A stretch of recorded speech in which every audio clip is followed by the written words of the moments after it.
السلام علیکم ورحمۃ اللہ وبرکاتہ۔ الحمد للہ رب العالمین والصلاة والسلام علی رسولہ الکریم، اما بعد۔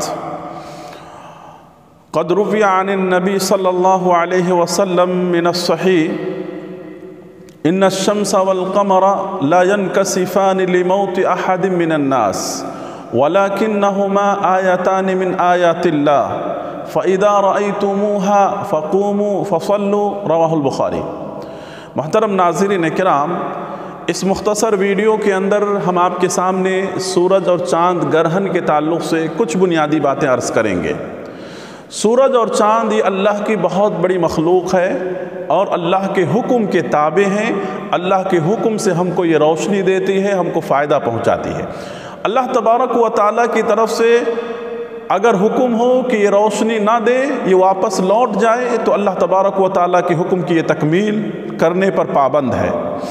سورج اور چاند اللہ کی اتنی بڑی مخلوق ہونے کے باوجود اللہ تعالیٰ لوگوں کو نشان عبرت کے طور پر، اللہ تبارک و تعالیٰ اپنی نشانیاں دنیا والوں کو دکھانے کے لیے وقتی طور پر سورج اور چاند کی روشنی کو اللہ چھین لیتا ہے۔ جو اس کی اصلی روشنی ہے، اصلی نور ہے، اصلی اس کی جو حیت ہے، ان تمام چیزوں کو اللہ ضبط کر دیتا ہے۔ پھر اللہ تعالیٰ اپنے فضل سے اس کی روشنی کو لوٹا دیتا ہے۔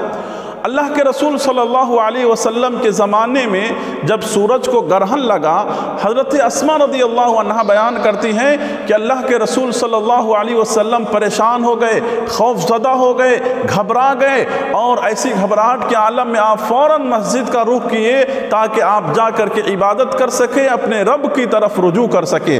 اللہ کے رسول صلی اللہ علیہ وسلم اتنا بے قرار ہو کر کے، پریشان ہو کر کے گئے کہ اپنا کپڑا، اپنا قمیص بھی بھول گئے۔ اللہ کے رسول صلی اللہ علیہ وسلم کسی دوسرے کا لے لیے۔ اللہ کے رسول صلی اللہ علیہ وسلم کو چادر بھجوایا گیا۔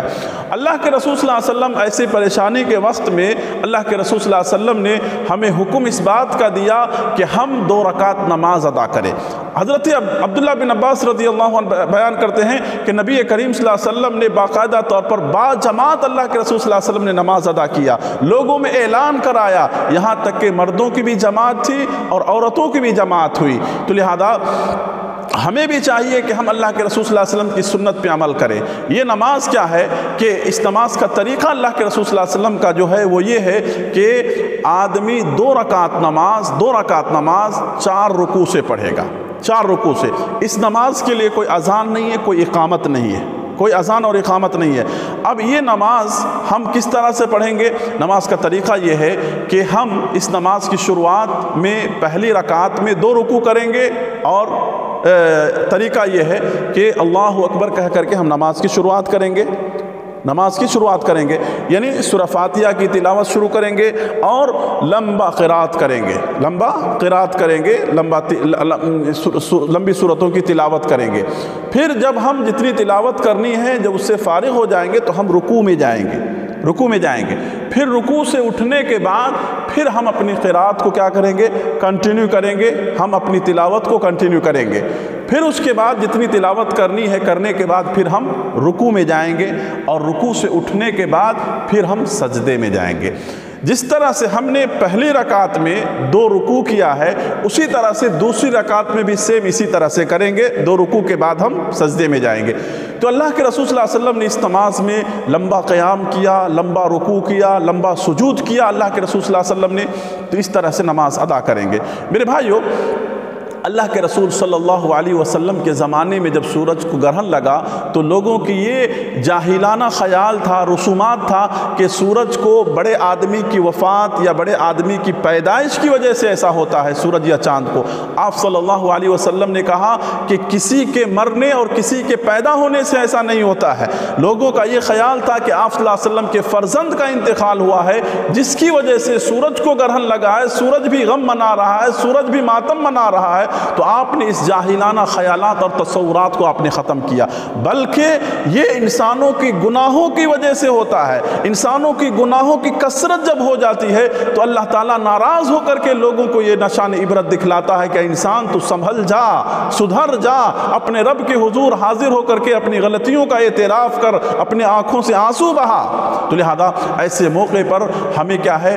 اللہ کی طرف رجوع ہونا چاہیے، رجوع اللہ ہونا چاہیے، زیادہ سے زیادہ معافی مانگنی چاہیے اللہ تبارک و تعالیٰ سے، اور اپنی گناہوں پہ نادم اور شرمندہ ہونا چاہیے۔ اللہ کے رسول صلی اللہ علیہ وسلم نے ایسے موقع پر خطبہ بھی دیا، لوگوں کو نصیحت بھی کیا، اور آپ صلی اللہ علیہ وسلم نے لوگوں کو صدقہ و خیرات کرنے کا حکم دیا اللہ کے رسول صلی اللہ علیہ وسلم نے۔ تو ہمیں بھی اس سنت کو زندہ کرنا ہے، اور ہمیں بھی اس سنت پہ عمل کرنا ہے، اور گناہوں سے ہمیں بچنا ہے۔ توبہ استغفار کثرت سے کرنی چاہیے ایسے موقع پر۔ میرے بھائیو، اب یہ اللہ کے رسول صلی اللہ علیہ وسلم نے اس نماز کو تو مسجد میں باجماعت ادا کیا، تو اب ہمیں لاک ڈاؤن کی حالت اور لاک ڈاؤن کی صورت میں ہم ہیں، جبکہ یعنی اللہ کے رسول صلی اللہ علیہ وسلم نے بیان فرمایا کہ سورج اور چاند کو کثرت سے قیامت کے قریب کیا ہے گرہن لگیں گے سورج اور چاند کو۔ تو لہذا ابھی لاسٹ ایئر بھی سمجھے سورج اور چاند کو گرہن لگا تھا، الحمدللہ ہم نے نمازیں ادا کی تھی۔ ابھی لاک ڈاؤن کی صورت ہے، ہم کیسے ادا کریں جبکہ کل 5 جون ہے اور رات میں چاند کو گرہن ہے، چاند کو گرہن ہے، تقریباً 11 بجے سے شروع ہوگی، اور اسی مہینے کے 21 تاریخ کو 21 جون کو سورج کو گرہن ہے۔ میرے بھائیوں، تو ایسے وقت میں ہم کیا کریں؟ مسجد ہمارے لیے بند ہے، مسجد تو نہیں آ سکتے، جس طرح سے ہم نے دوسری نمازوں کو اپنے گھروں میں ادا کیا ہے اسی طرح سے ہم سورج کی جو گرہن ہے اس نماز کو بھی ہم کیا ہے اپنے گھروں کے اندر ہم نماز ادا کرنے کی کوشش کریں، اس سنت پہ عمل کرنے کی کوشش کریں، باہر نہ نکلے، باہر سورج اور چاند کی طرف دیکھنے کی ہم کوشش نہ کریں، کیونکہ وہ چیز اس وقت جو ہے ہمارے لیے نقصان دہ ہوتی ہے، ہمارے آنکھ کے لیے، ہمارے صحت کے لیے۔ ایسے وقت میں زیادہ سے زیادہ اللہ سے یعنی دعائیں کرنی چاہیے، مناجات کرنی چاہیے، معافی مانگنی چاہیے، ان تمام کاموں کو انجام دینا چاہیے۔ تو انشاءاللہ ہم بھی اس کام کو انجام دیں گے، اس سنت کو عام کریں گے، اس سنت کو زندہ کریں گے، اس سنت پہ عمل کریں گے۔